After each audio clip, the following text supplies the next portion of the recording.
what? We just had a little look there, Ray, didn't we, about Cristiano. Trev, you remember this? I think you played in the game. The 2 red cards. He's played in 12 derbies. Ronaldo scored 4, been sent off twice. One of the sending offs, not the 2 yellow cards, the straight red. He got scythed down Ronaldo just before that. For me, that was a red card. Not even a free kick. And then he reacts, and the next one he goes way over the top, Cristiano, and deserved to go. But the City he didn't catch the play though. No. He actually went over the top, but the intent was there. Yeah. The player that I can't remember who Andy the player Cole. was who avoided Andy it. Cole done really well to jump over him. Jumped out the way. Yeah, I mean, but just before that was a bad tackle on Cristiano. Red missed. Yeah. How's the ref miss that, Trev? How did they miss them? It was a different era, wasn't it, Al? You know, you could if you got something on the ball, it wouldn't matter whether you touched the player or not first. They would see that as an all right tackle, and that was what we were.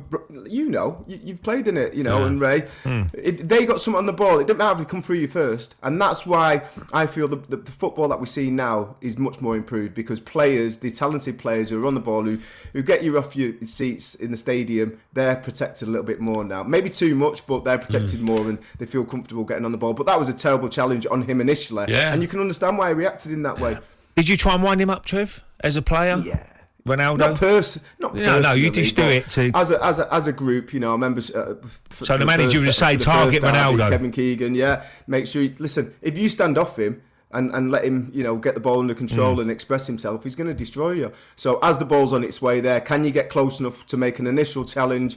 Get in contact with him, let him feel physicality and let him know that you're there. And absolutely, especially with a young player, because, you know, reverse movement, ways that they can evade defenders, sometimes that goes missing in big atmospheres for young players. And we took advantage of his age, we took advantage of his lack of experience, and we got into him, and he reacted in the way that we expected him to. Yeah, what about, there's some priceless moments. Rooney's overhead kick as well. Yeah. Probably, that's the best goal, isn't it? Whoa. It's got to be. It's an unbelievable finish. I mean, you look at the importance of the game, and it was the changing of the guard. It's when Manchester City were staying in and around the top of the league. They looked like they were a threat and contenders for the league, and I think that was probably one of the last occasions where Manchester United was still slightly bigger than Manchester City. And you look at it now and it's completely roles reversed. It's like Manchester City are the team to beat, and Manchester United are a little bit of a, you know, they'll be lucky if they get in the top 4. So, yeah, roles reversed. And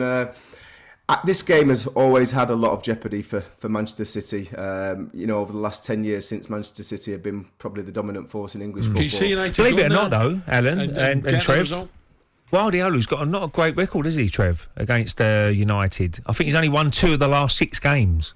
Yeah, I mean, listen, United have set up well against Manchester United, against City, because they have a deep block. In the past, they've had Rashford up top, counter-attack. I don't see that counter-attack threat there as much anymore, especially with Rashford not being down the centre. He's obviously been playing on the wing, and I don't think he's as dangerous there. Personally, I think the best games that I've seen Rashford play are as a centre-forward, and I don't think he'll play there with the players that they've got at their disposal this time round. What about City? How does Pep view this one? Is this a game? You know, he's looking at Liverpool thinking, you know, it's not as comfortable. The cushion is still there, but it's not as great. Yeah, it's a huge game, Al. I think, you know, every City fan realises this. I think obviously the management and the players realise how big this game is. In the past, this game's been just another game for Manchester City. You know, it's not been a game where the players feel like they've had to get up for it and, you know, they're going to be up against it and they're playing against the rivals, because you almost don't see, although they are rivals because they're obviously sharing the same city, you don't actually look at Manchester United, which is quite a sad statement. You don't really look at them as a rival, because they're not a rival for the league title. But this game in particular, I think the timing of the year that it's fallen on, and with the momentum that Liverpool have got now, winning the Carabao Cup, doing well in the FA Cup, obviously flying in the Champions League, and pretty much on our tails now in the Premier League. This game against Manchester United takes a different role with Manchester City players, and that's why I feel they won't be complacent. They won't feel like they don't have to be up for this game. They'll have to be up for this game, and I think we'll get the right performance from Manchester City. Trev, what's the word in Manchester or up your area about United next season? Who will be the new manager? Will there be a new manager? Listen, I'm not privy to what's going on at the club, but I don't think the results or the performances have picked up since Ollie left and since Ralph came in. So Looking at it from red-tinted glasses, you'd like to think that there's going to be a top manager coming to the football club in the summer, and he's going to be given a war chest to bring in better players and to compete and maybe get rid of a few as well. So I think from a Manchester United perspective, I think that's what the fans will be hoping Pochettino. Ellen's already told me he's going to Tottenham. No, he'd like to go to Tottenham. He'd like to go to Tottenham. He'd like to go Tottenham back to would have him Tottenham. back, wouldn't he? I don't know, Ray, but If Conte did leave. if he came back to the Premier, he wants to go back to Spurs. Did he? That's what I'm hearing. So it's Conte to United.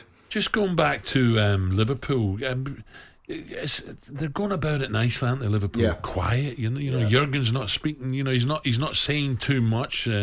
He dismisses the quadruple. Oh, I don't want to talk about that. You know, they're just going about their business quietly. They are, and you look at the January transfer window, and it's very difficult to do business in that at that time of the season. And they've brought in Diaz, and I think he's a fan's favourite already. You know, I've seen the Carabao Cup final. I thought he was excellent. His directness, his pace, his wizardry on the wing.